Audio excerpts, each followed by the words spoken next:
Right. You're a classic scholar. You have no qualification in commentating contemporary China. No, not at all. None. I'm really disappointed that you are invited on this panel. A Chinese scholar went on Piers Morgan to defend Mao Zedong. He ran through every classic piece of CCP propaganda that I grew up on and still get destroyed by the American historian. He did not handle it so well. Welcome to my channel. My name is Lu. Remember a few weeks ago when an old Hasan Piker clip resurfaced? The famous left-leaning streamer calling Mao one of the greatest leaders of this world, a man who changed, in his word, the entire universe. Remember that video that we debunked together? Apparently, it's still generating a lot of heat. So much so that Piers Morgan just put two scholars head-to-head on this very clip. And this Chinese scholar whom you're about to see is a neo-Maoist historian, whatever that means. He ran through the same arguments that you hear from every CCP defender that I have been dying to debunk. To give you a few examples, they claim that the West are judging Mao too harshly. He deserves to be judged equally like the rest of us, or that the death toll is controversial. We don't know for sure. And my personal favorite, the ultimate Chinese propagandist question: have you ever been to China? Well, I have. As always, remember to like and subscribe, otherwise you won't see me again. Let's get into it. I mean, to dismiss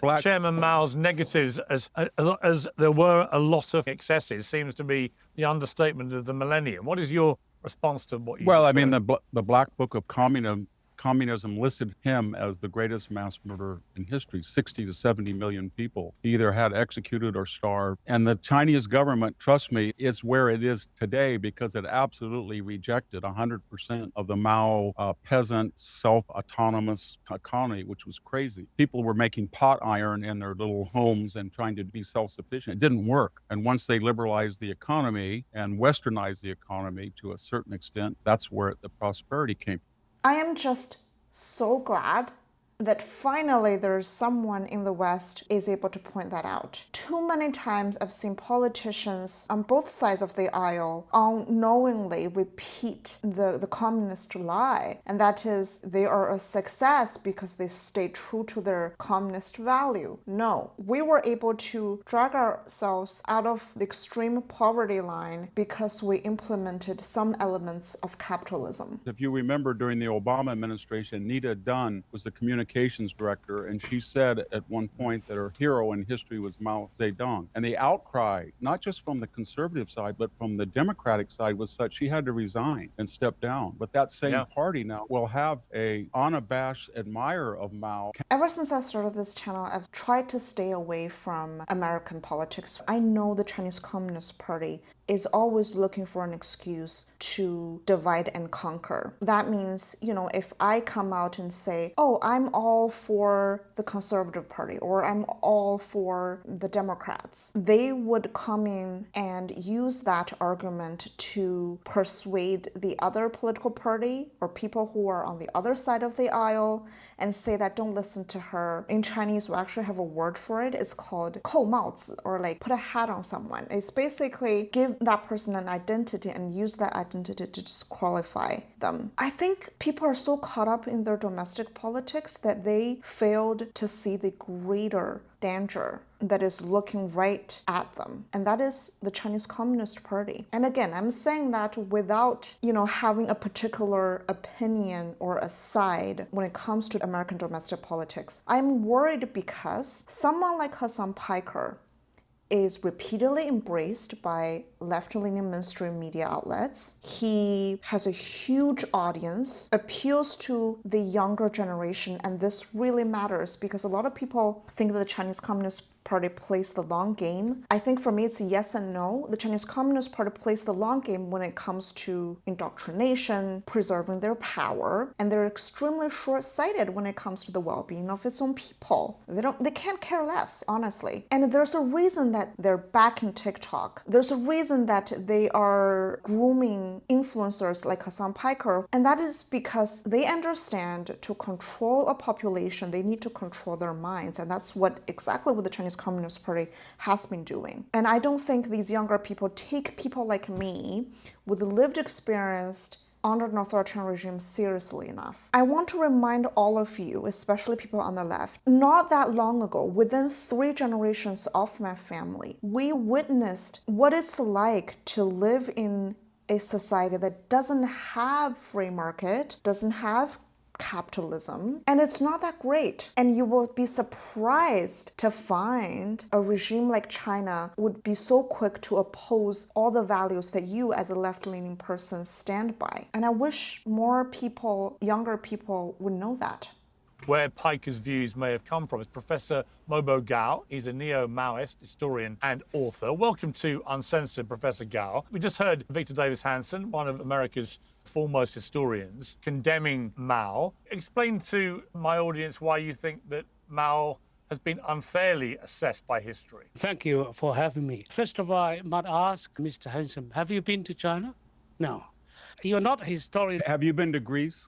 No, we're not talking about Greece. No, I'm talking about Western civilization. I'm talking about Western. No, Mao. I'm not going to Mao. Well, we're talking about. I don't think you have the qualification to talk about the Mao and China. I don't think I've got to be given a visa. I've not been to China. Have you been to the moon? Or can you have you been to the moon? Can you talk about it? If you haven't been to the moon, you're absurd. No, it truly is absurd. It is absurd that, first of all, because that question was even raised in the first place. But it's also absurd because how often we hear that question. And if you've had friends who were born and raised in China, you've probably been asked that question before. It is not a coincidence that they ask that question. I mean, one person says that, maybe, 2 people, maybe, but a group of them, they're programmed to ask that. I mean, think about it. What are the chances a group of people argue against a different set of opinion with that one single question? It's because they were taught that way. It's because I was taught that way. It's the same as, whenever you ask a Chinese, when you ask them, what do you think about Taiwan?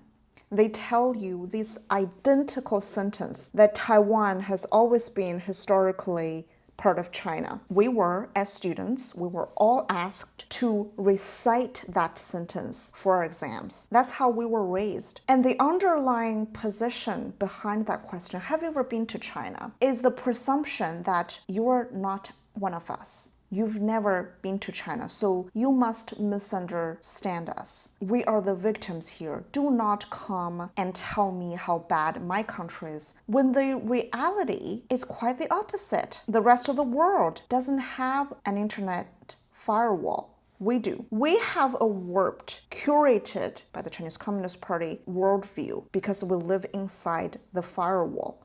It is us that misunderstand the Western world. That said, I'll admit there are a lot of misunderstandings because the Chinese Communist Party have kept the people and the culture from the outside world. And what would happen if you do go to China? They wouldn't allow you to go there freely to investigate what happens in Xinyang, to investigate what happened in Tibet. So there is truly no winning with that argument. And that is their trick to create this division between people that they want to control inside China and the people who are trying to help that don't look like them. That is their trick. Answering Piers Morgan's question, why do I think Mao is a great leader of China and changed China, and the Chinese people think that as well? And this is interesting because this is the 50th anniversary of the death of Mao. And if you look at how the Chinese think, both inside the Chinese Communist Party and outside and ordinary people, and the anecdotal evidence plus comprehensive research, rigorous research, demonstrate that Mao is the founder of the People's Republic of China, and without him, there would not be a success of the 1949 Chinese Revolution. And China is,